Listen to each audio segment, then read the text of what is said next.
அஸ்ஸலாமு அலைக்கும், welcome to my channel. இன்றைக்கி என்ன நம்ம வீடியோவில் பார்க்க போகிறோம்னா கார்ன்ஃப்ளவர் மாவு வச்சு எப்படி ஹல்வா செய்கிறதாங்க பார்க்க போகிறோம்.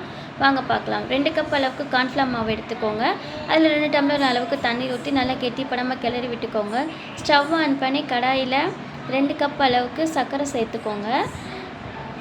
அதே 2 கப் அளவுக்கு தண்ணீர் விட்டு நல்லா கிளறி விட்டுக்கோங்க.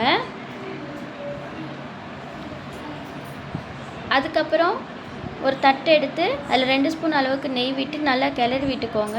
உடச்ச 4-5 முந்திரி எடுத்து தூவி விட்டுக்கோங்க.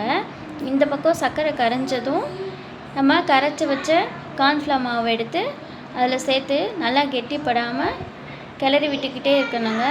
கிளறினதுக்கப்புறம் கொஞ்சோண்டு நெய் ஊற்றி ஃபுட் கலர் தேவைக்கேற்ப சேர்த்துக்கிட்டு உடச்ச முந்திரியும் சேர்த்து நல்லா தூவி விட்டு நல்லா கிளறி விட்டுக்கோங்க.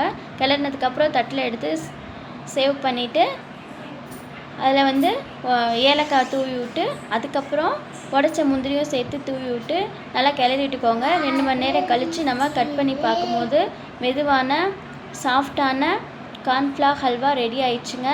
வாங்க பாருங்கள், பார்க்கவே எப்படி அழகாக இருக்குன்னு. இதே போல் நீங்களும் ட்ரை பண்ணி பாருங்கள். இந்த வீடியோ பிடிச்சிருந்துச்சுன்னா கமெண்ட்ஸ் பண்ணுங்கள், லைக் பண்ணுங்கள், சப்ஸ்கிரைப் பண்ணுங்கள். பாய்.